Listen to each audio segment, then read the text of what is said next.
지난주 무익한 종의 비유에 바로 이어지는 본문입니다. 그리고 한동안 이 비유의 말씀을 주로 보았다면 오늘은 오랜만에 사건이 보여지는 말씀입니다. 지난주까지의 말씀이 누가복음 9장 이후 예수님께서 이 갈릴리로부터 예루살렘을 향하여서 올라가시고 있는 가운데 보여진 여러 사건과 비유가 어우러진 가르침이었죠.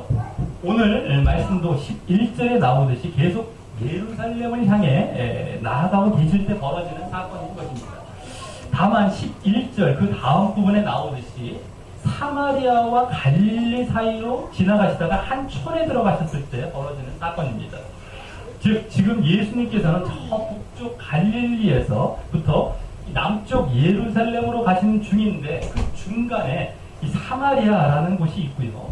지금 예수님께서는 그 사마리아와 처음 떠난 그 갈릴리의 사이 어느 지점에 있는 한 마을에 들어가시게 된 것입니다.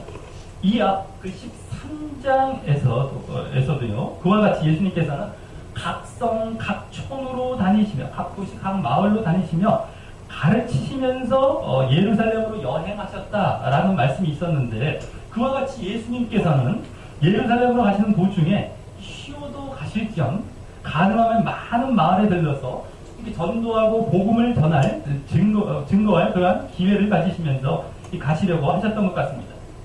그런데 이번에는 그냥 마을이라기보다 약간 다른 점은 그와 같이 사마리아와 가까운 마을이라는 것입니다.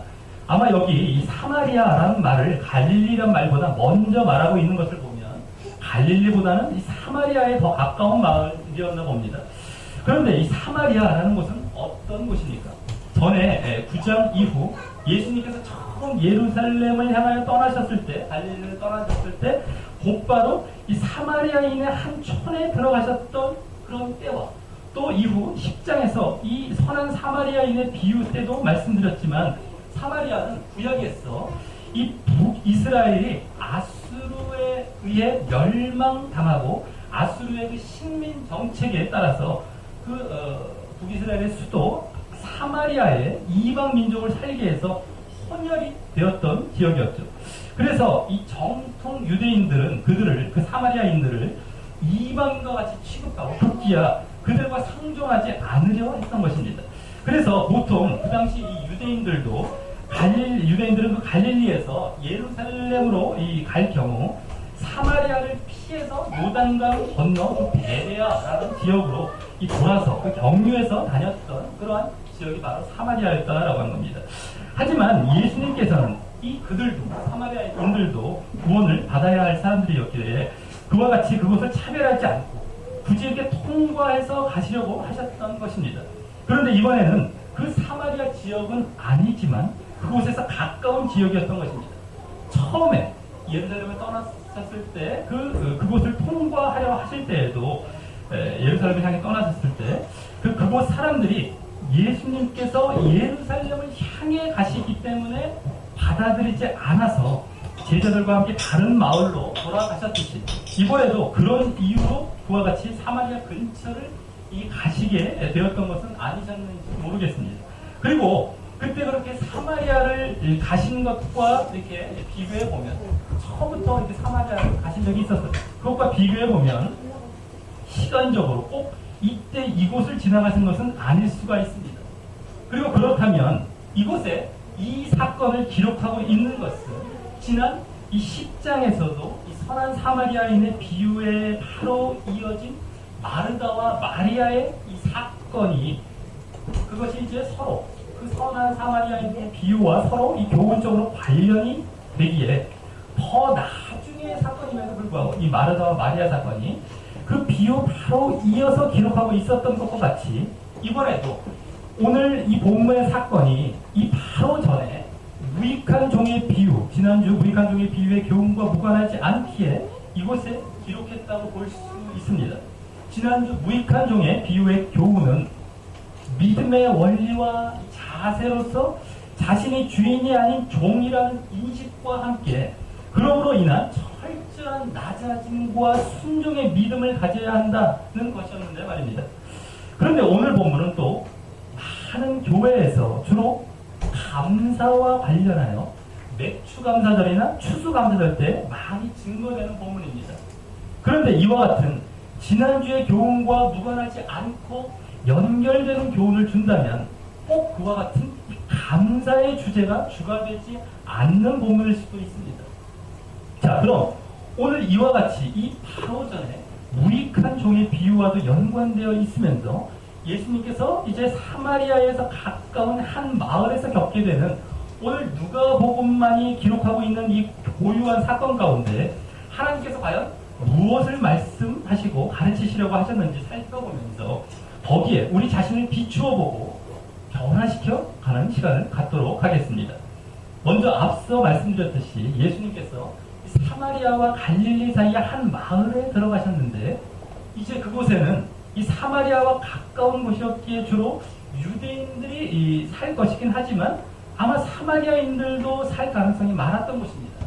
특히 이제 그 마을에서 문둥병자 10명이 예수님을 만나게 되므로 오늘 사건이 전개되는데 그 문둥병자들 사이에서는 특히 이 서로 문둥병이라는 이 동병상련의 아픔으로 서로 차별 없이 이 어우러져 살 수 있었기에 그들 간에는 이 함께 섞여서 살았던 것 같습니다. 물론 그중 유대인들이 다수를 차지하고 있었지만 말입니다. 자, 그래서 12절과 13절에와 같이요. 그렇게 서로 섞여 있는 문둥병자, 납병 환자 10명이 예수님을 만나 멀리 서서 소리를 높여 말합니다. 이 10명의 문둥병자가 오늘 주된 등장인물이 되죠. 이들이 먼저 뭐라고 거기 나옵니까? 예수님을 만났다라고 나옵니다. 예수님을 알아본 것이었습니다. 아마 예수님께서 예루살렘으로 올라가실 때 많은 무리들이 함께하고 있었음을 전에 알았던 것과 같이 이들은 그들로 인해, 그 많은 무리들로 인해 더욱 예수님을 잘 알아보았을 것입니다. 그리고 그 전에 이 문둥병자들은 예수님께서 누가복음 5장에 보면 이미 갈릴리 지역에서 한 문둥병자를 고치신 일이 있었는데 그 소식을 전해 듣고 예수님에 대해 잘 알고 있었을 것입니다. 그래서 이 문둥병자들은 어떻게 해서는 예수님을 자신들도 한번 만나기만 하면 자신들도 고쳐달라고 그 요청해보려고 하는 마음이 간절하였을 것입니다. 그것이 자신들이 그 문둥병에서 해방될 수 있는 유일한 방법이었기 때문입니다. 그런데 마침 예수님께서 예루살렘을 향해 올라가신다는 소문 또한 자신들에게 전해졌을 것이고요. 그러니 얼마나 자신들의 마을에 들러가시기를 간절히 고대하고 있었겠습니까? 그런데 그때 마침 예수님께서 자신들의 마을에 나타나신 것입니다. 아마 그들의 그 간절한 소원과 열망이 그 모든 것을 아시는 이 예수님으로 하여금 그 마을에 들르게 했을지도 모르겠습니다. 얼마나 감격스러웠겠습니까? 자, 그러니 이 문둥병자들은 누구보다 서둘러 예수님을 만나러 갔을 것이고 그래서 그와 같이 드디어 만나게 되었을 것입니다. 자, 다음 당연히 예수님을 향해 자신들의 병을 치유해 주시기를 요청해야 할 순서인데 거기 보면 멀리 서서 즉 예수님으로부터 멀리 떨어져서 그래서 소리를 높여서 요청하는 모습이 나옵니다. 소리를 높여서 우리나라 이제 말씀은 이렇게 두터 나오기 때문에 하나하나 이게 말씀에 이게 별로 중요도가 없어 보이지만 이것은 이제 헬라어나 그런 영어들 되게 단어들이 딱딱 떨어져 보이죠. 이게 다 중요한 행동 모습입니다. 자, 멀리 떨어져서 이렇게 소리를 높여서 요청하는데 왜 그렇게 멀리 서서 또 그래서 소리를 높여서 요청했을까? 당시 율법에 의하면 문둥병에 걸리면 부정하다고 판단되어서 사람들과 격리되어 살아야 했고요. 또 사람에게 가까이 가지 못하도록 했기 때문입니다. 그리고 당시 문둥병은 어떤 죄로 인하여서 받는 하나님의 진노와 저주로 인한 하나님의 형벌이라고 생각했던 병이었습니다. 하지만 예수님께서는 이 죄를 없이 하시기 위해 이 땅에 오신 분으로서 그와 같은 상징을 가진 이 죄의 상징을 가진 이 문둥병을 이전에도 그 환자에게 문둥병 환자에게 손까지 내밀어 직접 대시며 고치신 적이 있으셨던 것입니다. 그만큼 당신의 긍휼과 자비로 이 죄를 없이 하시기를 원하심을 보여주셨던 것입니다. 그런데 마침 이 10명의 문둥병자들도 그렇게 멀리서 소리를 높여 외치기를 예수 선생님이여 우리를 긍휼히 여기소서라고 합니다. 이는 물론 문둥병을 고쳐달라라는 외침이지만 문둥병의 그와 같은 의미를 알고 보게 되면 죄를 상징하는 의미를 알고 보게 되면 그 안에 담긴 영적인 의미는요, 우리 죄를 없이 하소서, 우리 죄를 사소서라는 외침과도 같은 요청이었던 것입니다. 그들은 알고 그렇게 외쳤을지 모르지만 말입니다. 특히 또 여기 예수님에 대한 호칭인 이 선생님이여 라는 말이 원문상 더 정확히는 당시 흔히 선생의 의미로 많이 불리웠던 랍비라는 말이 아니라 그와 다른 우두머리여, 사령관이여, 주인이여 라는 말로서, 그래서 그 요청은 긍휼히 베풀어 고쳐주시려고만 하신다면 우리는 어떤 명령이든 순종하겠습니다 라는 마음을 이 강하게 담은 요청이라고 할 수 있습니다. 지금 예수님께서 많은 무리들과 함께 가고 있었기에 자신들이 예수님께 그 문둥병으로 인해서 가까이 갈 수는 없는 것이고요. 예수님만 계셨다면 가까이 갈 수 있었겠지만 무리들이 있기 때문에 가까이 갈 수는 없고요. 그래서 전에 예수님께서 한 문둥병자의 손을 대어 고치신 것과는 달리 다만 예수님의 그 말씀으로 고치시는 능력도 이들이 이미 알고 있었는지 어떠한 명령만 내려주신다면 그것에 그대로 따르겠다고 하는 마음에서였을 것입니다. 그래서 그들의 이 소리 높여 간절히 외쳤을 그 요청과 또 그 호칭에 담긴 그러한 순종의 마음을 보시고 예수님께서는 이제 14절과 같이 대답하십니다. 가서 제사장들에게 너희 몸을 보이라 라고 말입니다. 이는 예수님께서 그들의 요구대로 부정한 그들과 직접 접촉하지도 않으시면서도 치유의 긍휼을 베푸시는 응답이신 것입니다. 우리는 여기서 예수님께서는 누구든 당신을 의지하여 간절히 이렇게 외치며 어떠한 말씀에도 순종하겠다고 하는 자세로 간구하면 예수님께서 즉시 응답하신다는 사실을 볼 수 있습니다. 자, 그런데 예수님께서는 왜 느닷없이 가서 제사장들에게 너희 몸을 보이라 라는 명령을 주셨을까요? 모세 율법인 레위기 14장의 규례에 의하면 문둥병 환자가 그 병이 낫게 되면 제사장에 가서 그 문둥병 환자를 칭찬하게 하고요. 그 다음에 규정된 제물을 드려서 정결 의식을 치르도록 한 규례가 있었기 때문입니다. 즉 예수님께서는 아직 그 10사람의 문둥병이 치유된 것은 아니었지만 치유된 것처럼 생각하고 순종하여 제사장에게 가서 보이고 정결 의식을 치르라는 식으로 말씀하시는 것입니다. 그리고 그러면 그렇게 가는 도중에 제사장에게 가는 도중에 고침받을 것이라는 의미가 내포되어 있었던 명령인 것이죠. 혹 치유되지 않으면 결국 제사장에게 갈 수가 없기 때문입니다.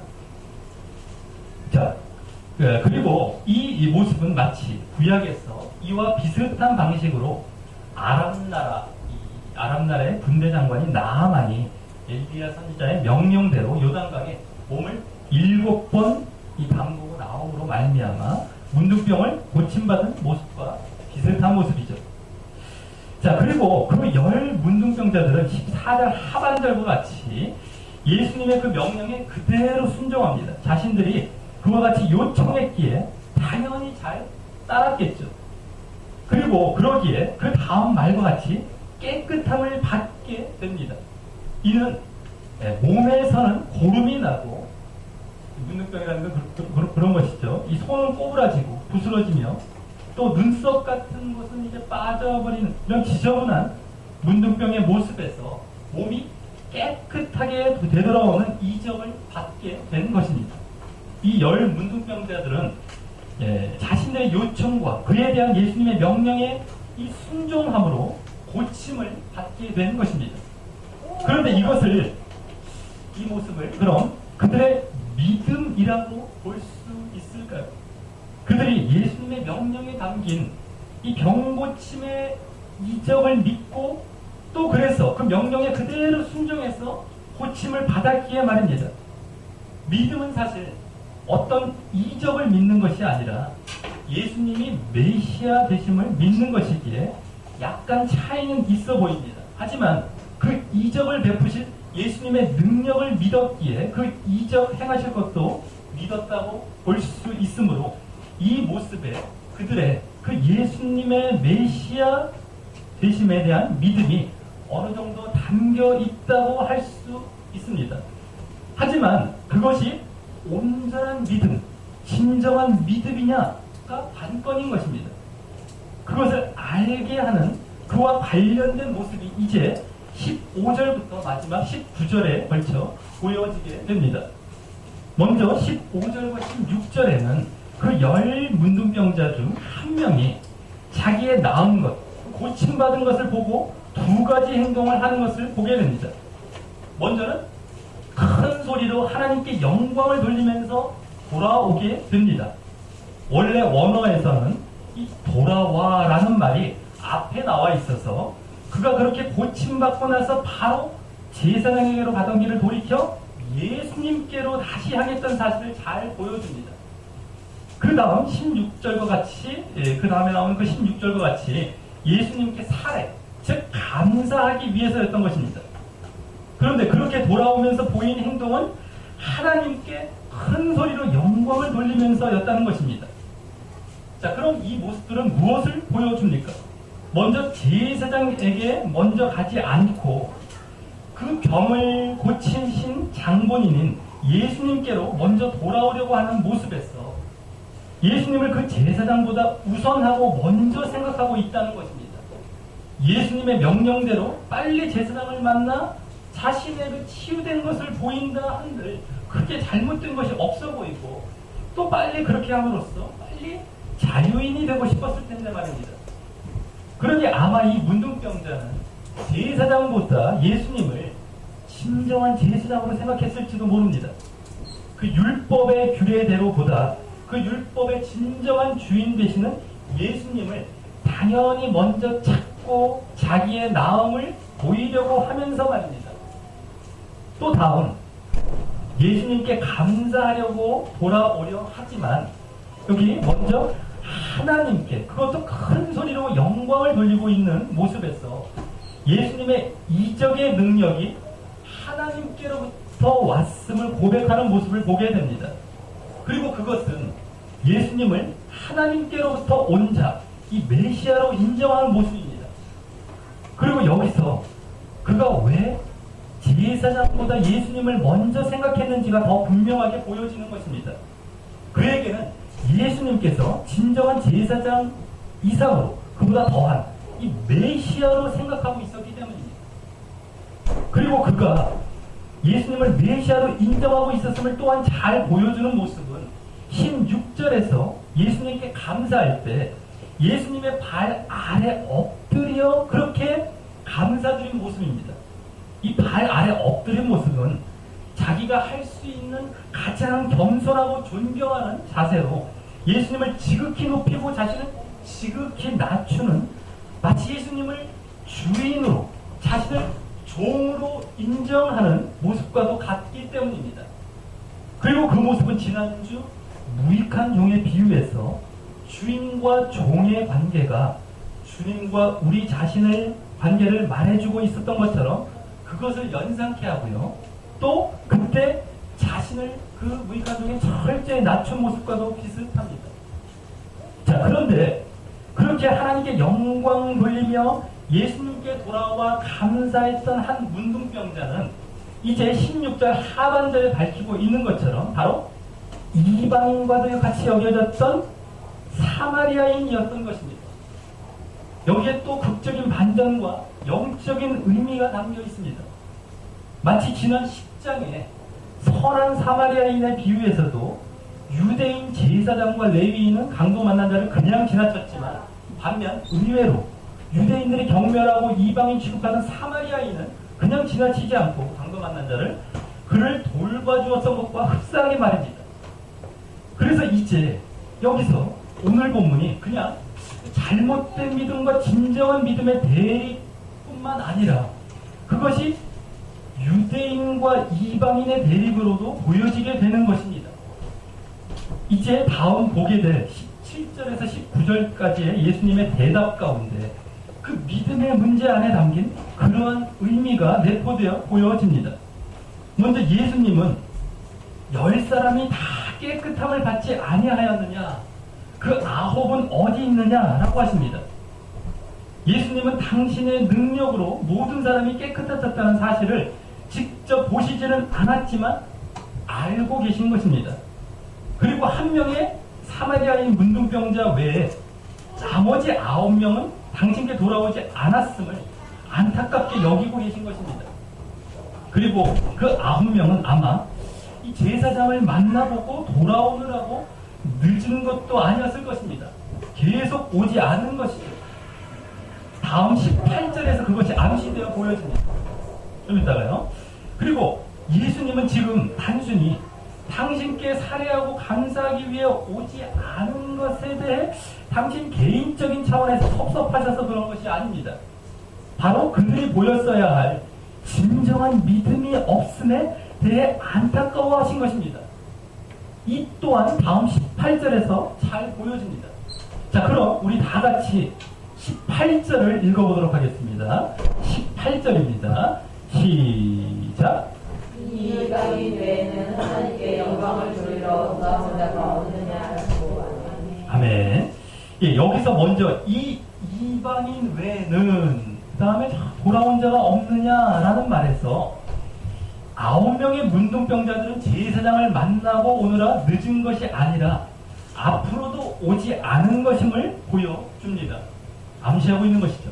그리고 그들이 나중에라도 돌아올 수 없었던 것은 그들이 그 병고침을 받았을 때 예수님이 아닌 제사장을 먼저 생각하고 계속해서 제사장에게로 갔다는 것이, 그들은 이미 이 한 명의 사마리아인 문둥병자와는 달리 제사장을 진정 메시아 되신 예수님보다 우선적으로 생각하고 있었다는 것이 잘 보여지고 있었기 때문입니다.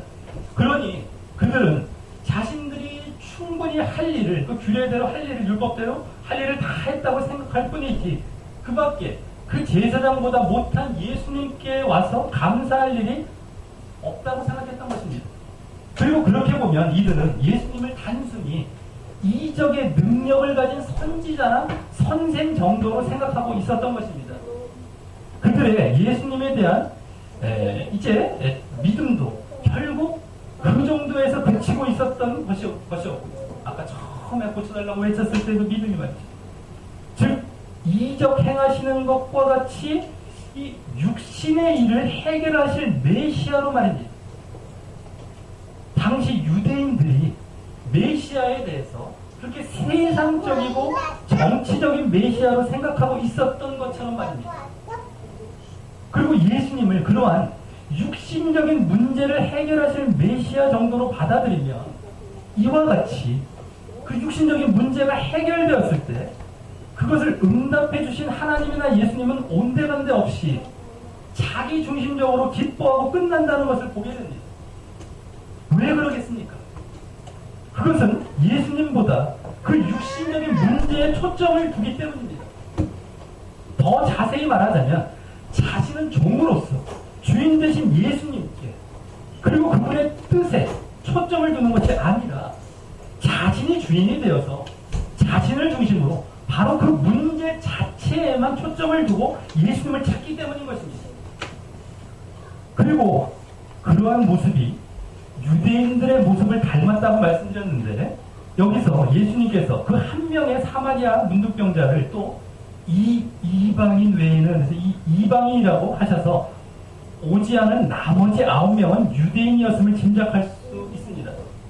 그런데 유대인들은 어떤 자들이었습니까? 하나님의 선택을 받았다는 그 선민의식을 가지고, 그래서 하나님은 자신들만의 하나님이라고 자부하던 자들이었습니다. 그래서 자신들만이 구원받는다고 생각했던 자들이죠.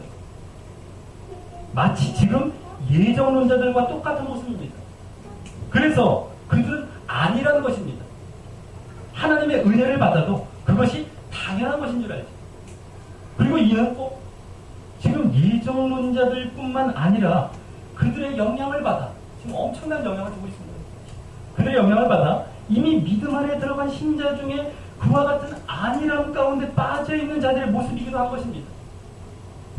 계속해서 겸손하고 낮아져 있는 것이 아니라 어느새 자신이 주인된 자리에 올라와서 말입니다. 자, 그리고 다음 18절에서 또한 앞서 그 하나님께 영광을 돌리러라는 말로 이 돌아온 자가 없느냐라고 이제 하신 점에 주목해야 합니다. 예수님은 분명 당신의 감사를 받아 놓으시고도 하나님께 영광을 돌렸다라는 말을 하고 계시기 때문입니다. 이는 예수님께서 그 사마리아인 문둥병자가 당신을 하나님께서 보내신 메시아로 생각하며 감사했다는 것을 잘 알고 계셨다는 사실을 보여주는 것입니다. 그러기에 여기서 이제 더욱 그 한 문둥병자의 믿음을 볼 수 있는 것입니다. 단순한 인간적인 감사를 하러 온 것이 아니었기 때문입니다. 그리고 또 그러기에 지금 이 사건이 감사의 중요성을 말하고 있는 본문도 아닌 것입니다. 오히려 그렇게 보면, 감사를 중심으로 보면 도덕적으로나 육신적으로 잘못 볼 수 있죠. 지금 그것과 반대되는 것을 가르치시는 거예요. 여기서는 그 감사의 주체가 아니라요, 감사의 대상이 중요한 것입니다. 그래서 감사한 자와 그 감사 행위에 초점이 있는 것이 아니라 그가 누구에게 또 왜 감사했느냐가 초점이 있는 것입니다. 바로 예수님을 메시아로 생각해서 그렇게 감사했던 모습이기 때문입니다. 그래서 또 이 한 문둥병자의 믿음은 나머지 9명과 달리 문제가 아닌 예수님께 초점을 둔 믿음이었고요. 그래서 그 믿음은 결국 여기에 보여지듯이 일시적으로 끝나지 않고 지속적임을 보게 됩니다. 문제에 초점을 두어 일시적인 믿음을 보이고, 그래서 자신의 문제만 해결받으면 또 언제 그러냐는 듯이 주님을 등지고 외면하는 것이 아니에요. 더욱 주님을 찾고 주님께 영광 돌리며 가까이 나아가는 모습으로 말입니다. 이 전자는 문제의 초점을 둔 경우는 어떻습니까? 주님을 수단이나 방편으로, 더 나아가 종으로 생각하고 있는 모습입니다. 내 문제 해결해 주세요. 내 문제, 나를 중심으로 종으로 생각. 후자는 어떤 겁니까? 주님을 진정한 주인으로 생각하는 모습입니다. 그리고 그것이 온전한 믿음, 진정한 믿음인 것입니다. 지난주에 이어서 말이죠. 자, 그래서 이제 19절에서 예수님께서는 이 믿음의 모습들을 정리해서 말씀하시면서 이 사건이 무엇과 관련된 사건이었는지 분명히 보여주십니다. 먼저 일어나 가라 라고 하시는데, 이는 정말 그 한 문둥병자가 엎드렸던 그 몸을 일으켜서 가라라는 의미이기도 하겠지만, 그와 함께 그 믿음을 계속해서 유지해 가라라는 의미도 함께 담아 말씀하셨을지 모릅니다. 자, 어쨌든 예수님께서는 그에게 내 믿음이 너를 구원하였느니라 라고 말씀하십니다. 이 말씀에서도 오늘 본문이 감사에 초점을 둔다면 감사가 있어야 믿음이다 라고 말하는데 그치겠죠. 감사를 해야 우리가 믿음이다 이렇게 얘기합니다. 그치겠지만 이는 그것이 아니라 예수님을 진정 메시아로 생각했던 믿음을 말하는 것입니다. 감사로 붙인다면 감사는 뭐 여타 종교에도 많고요, 윤리적으로도 많습니다. 감사에서는 우리가 그렇게 온전히 이 믿음을 볼 수 없는 것입니다. 그래서 이제 여기 구원까지 말씀하십니다.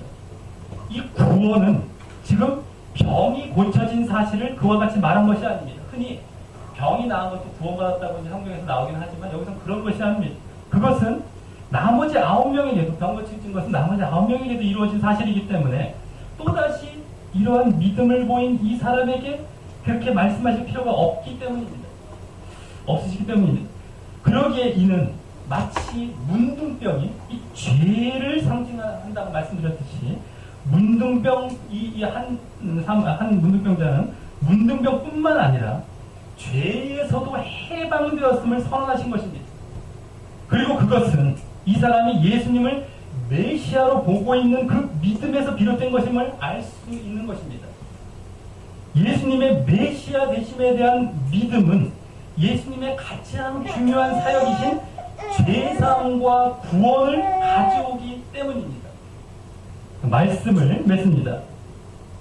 오늘 말씀은 지난주 무익한 종의 비유에 이어 바로 기록된 사건으로서 그 비유의 교훈과도 연결되는 교훈을 가진 사건이었습니다. 그래서 이 사건은 단순히 감사의 중요성을 보이고자 기록된 사건이 아닙니다. 지난주 비유의 교훈과 같이 믿음과 관련하여 잘못된 믿음이 아닌 온전하고 진정한 믿음을 가르치시고자 기록된 사건인 것입니다. 그래서 자신이 주인이 아닌 그 종이라는 인식으로 철저한 낮아짐과 순종의 믿음을 그 내면에서부터 가져야 한다는 교훈이 이번에도 그 밑바탕에 흐르고 있었던 것입니다. 다만 이번에는 거기에서 더 나아가 그것이 진정 내면에서부터 우러나온 그러한 진정한 믿음이라면 그 믿음이 일시적이지 않고 지속적으로 보여져야 한다는 것을 함께 강조하여 교훈하시는 것입니다.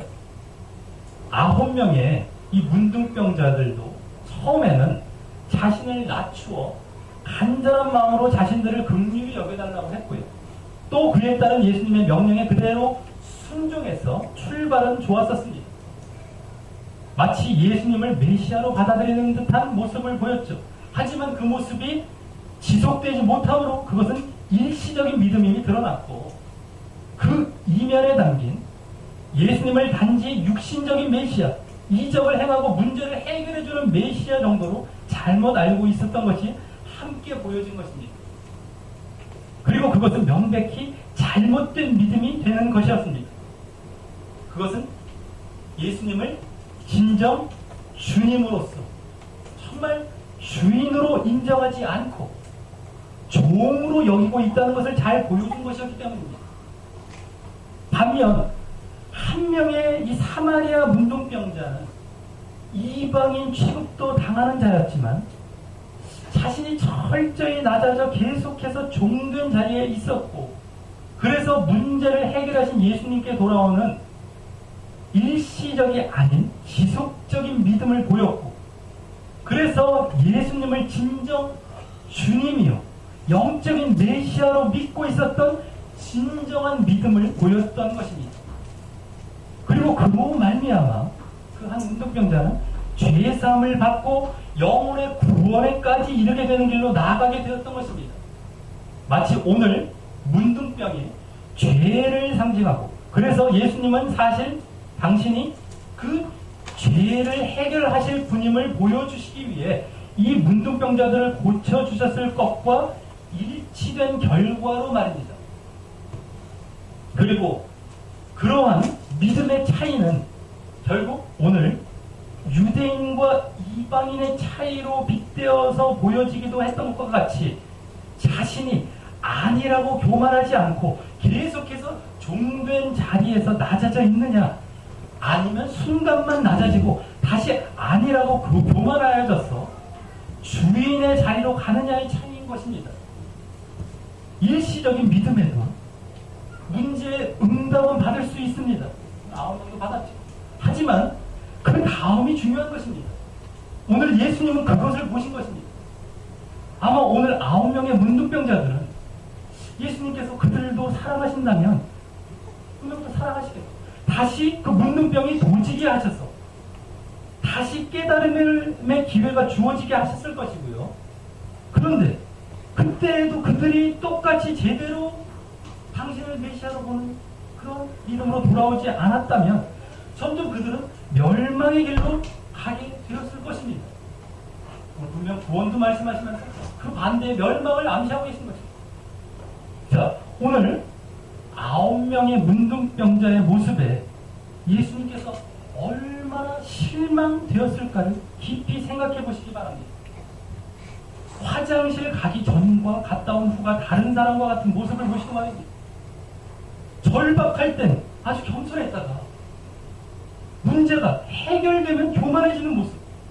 지금 많은 신자들이 보일 수 있는 믿음의 허점의 모습입니다.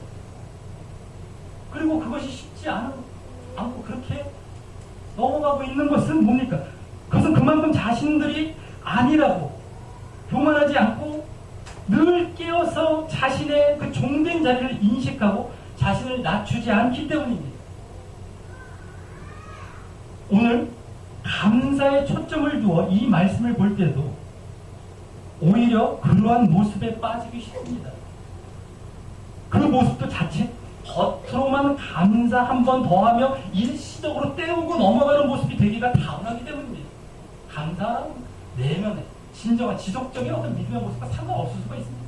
물론 지속적으로 감사하는 모습이 나온다면 모르겠지만 말이죠. 윤리 도덕과 신앙의 본질 차원은 많이 다른 윤리 도덕은 잘할 수 있습니다. 하지만 본질은 너무너무 우리를 부인하고 자신을 낮추지 않으면 갖기가 힘든 것입니다. 자, 늘 주님의 마음을 깨닫고 자신이 이미 믿음의 자리에 있다고 생각하여 아니라고 교만하지 말고 늘 자신을 살피고 낮추어 그분을 종이 아닌 진정 늘 주인 삼아 그분께 흡족한 모습이 되어 결국 멸망이 아닌 9명의 문득교인들의 모습은 믿음이 아닙니다. 멸망입니다.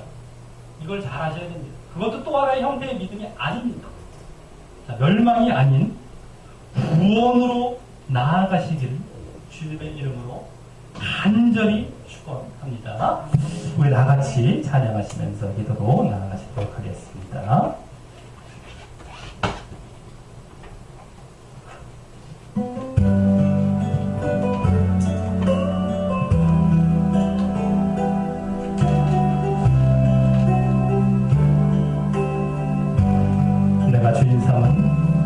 내가 주인 삼은 모든 건 내려놓고 내 주 대신 주 앞에 나가 내가 사랑했던 모든 건 내려놓고 주님만 사랑해 내가 주인 삼은 모든 건 내려놓고 내 주 대신 주 앞에 나가 내가 사랑했던 모든 건 내려놓고 주님만 사랑해 주 사랑 거친 풍랑에도 깊은 바다처럼 나를 잠잠케 해 주 사랑 내 영혼에 가서 그 사랑 위에 서리 내가 주인 삼은 모든 건 내려놓고 내 주 대신 주 앞에 나가 내가 사랑했던 모든 건 내려놓고 주님만 사랑해 주 사랑 거친 풍랑에도 깊은 바다처럼 나를 잠잠케 해 주 사랑 내 영혼의 반석 그 사랑 위에 서리 주 사랑 거친 풍랑에도 깊은 바다처럼 나를 잠잠케 해 주 사랑 내 영혼의 반석 그 사랑 위에 서리 우리 다같이 눈을 감고 기도로 나아가실 때 오늘 보았던 말씀 가운데 정말 이제 열 문득병자가 나왔던 것은 바로 이미 믿음 안에 들어간 신자들을 보여주고 있었던 것입니다.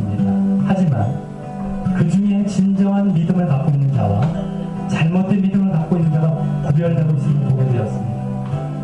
우리가 믿음 안에 들어갔다고 하지만 내가 아니라는 마음을 갖고 교만한 가운데 내가 계속해서 종된 자리에 있는 것이 아니라 주인된 자리에 올라가게 되면 우리는 바로 이와 같은 모습이 된다는 것을 보여주신 것입니다. 그리고 그것은 결국 이제 이 잘못된 믿음으로 많은 자들이 모일 모습입니다. 9명의 사람들이 보이고 있었죠.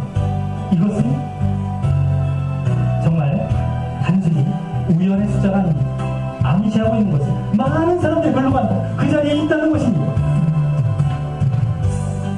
이 진정한 믿음의 길로 가고 내가 정말 진정 종된 자리에 계속해서 남아서 걸어간다는 것이 이것이 많지 않다는 것입니다. 그렇기 때문에 우리는 우리의 모습을 면밀하게 살펴보고 내가 그 작은 자, 좁은 길에 서 있는지를 살펴봐야 됩니다. 아, 이것이 당연하다가 아닙니다. 그거 쉽지 않습니다.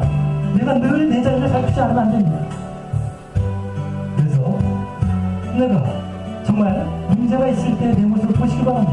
그 문제를 해결해 주셨을 때 내가 문제가 해결되면 기뻐할 것이 아닙니다. 그것에 응답하신 주님이 나에게 역사하셨던 사실을 기뻐합니다.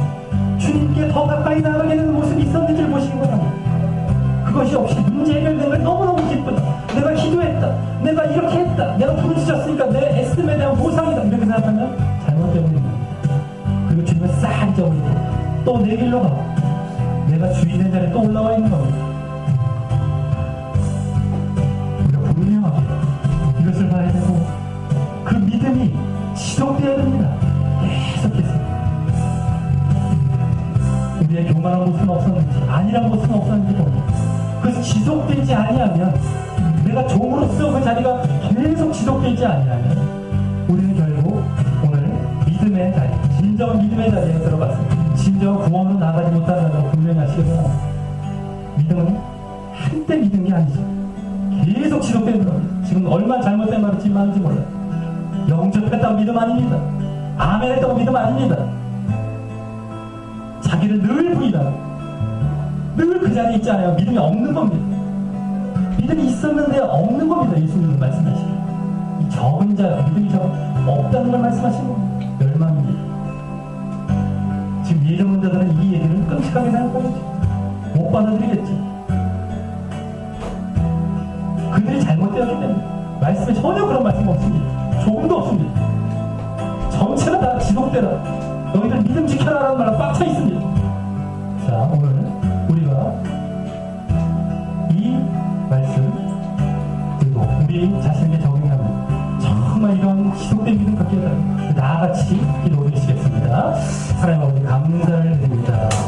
아버지 정말 오늘 이 말씀 가운데 열문득병자의 이 사건들을 이곳에 지난주 무익한 종의 비유에 이어서 정말 그렇게 철저히 순종했고 철저히 낮아졌던 그 무익한 종의 비유에 이어서 또다시 그렇게 종된 모습 또 그러면서도 계속 그 자리에서 지속된 믿음을 보여준다라고 하는 것을 가르치고 계셨음을 감사를 드립니다. 아버지 정말 열문득병자도 얼마나 믿음이 있어 보였고 처음에 좋았고 정말 우리를 긍휼히 여겨주셔서 예수 선생님 하면서 얼마나 자신을 낮추는 것 같다 보였고 또 순종하는 것 같다 보였습니까? 하오나 그것이 결국 일시적이고 순간적인 데 그치고 말았고 결국에는 지속되지 못하고 결국 주님을 바라보며 정말 주님을 붙들고 가는 것이 아니라 문제를 바라보고 문제를 해결하기 위한 주님을 이용해 먹고 주님을 종된 자리에 처하게 했던 모습임을 명확하게 보게 되었습니다. 나에게 그런 모습은 없었는지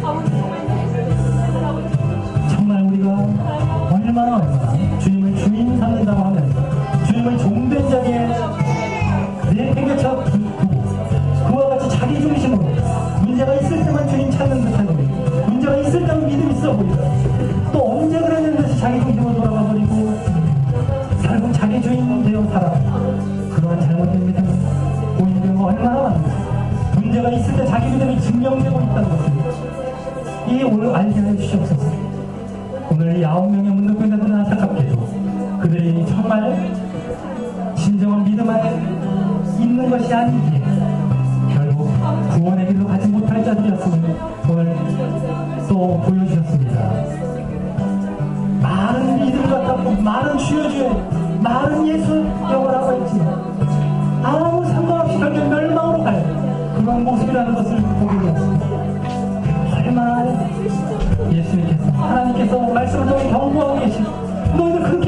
된다. 그거 믿음 아니다. 계속 경고하고 계시는 지금 예정론자들을 비롯해서 얼마나 많은 자들이 잘못된 믿음 가운데 아니라고 교만한 가운데 처해서 자기들은 이미 구원받았다. 자기들이 이미 믿음이 있다라고 착각하며 그렇게 잘못된 믿음을 향해 나아가 멸망을 향해 나아가는 자 많지 않다고 오늘 분명히 보여줘요. 얼마나 이게 좁은 길이라도 또 알려주고 계시는데 너무 쉽다. 믿음은 은혜다. 구원은 은혜다. 이러면서 잘못된 믿음을 심어주고 있습니다. 그리고 낮아지고 얘기하면 그거를 행위라고 얘기하면 그 믿음의 모습을 행위라고 얘기하면 율법이라고 치부하면 잘못된 믿음을 심어주고 있습니다. 얼마나 사람들을 속여되게 해서 멸망의 구덩이로 계속해서 인도해가고 있는지 말씀도 모르며 전체 하나님의 말씀을 제대로 본 적도 없는 그러한 자들이 잘못된 가르침을 그렇게 멸망을 부추기고 있습니다. 한 번이라도 제대로 말씀을 받다면 그렇지 주장할 수 없는 마치 정말 말씀을 잘 아는 것처럼 그와 같이 잘못된 신앙을 심어줬습니다. 멸망을 향해 얼마나 무서운 사람들이 가고 있는지 그런 말씀을 얼마나 내가 꽉 차 있는 말씀인데 그걸 못 보고 그걸 보지 못하고 이렇게 멸망을 향해 나아가고 있는지 꽉 차 있는데 이거 성경이 얼마나 안타까운 일을 할 수가 없는지 정말 잘못된 믿음 오늘 말씀 가운데서 또 우리가 분별할 수 있게 하시고 또 내 자신을 살펴서 정말 그와 같은 모습에서 벗어났습니다. 늘 종교자, 늘 나자시고 늘 싸우고 내가 또 주인된 자리에 혹 있었다고 한다면 정말 내가 마음 아파하고 깜짝 놀래하고 내가 왜 이럴까 애통해야 될 주님 앞에 나아가 다시 몸부림치며 다시 종된 자리로 나아가는 그래서 우리가 정말 그 종된 자리에서 이제 벗어나지 않아 심정 주님을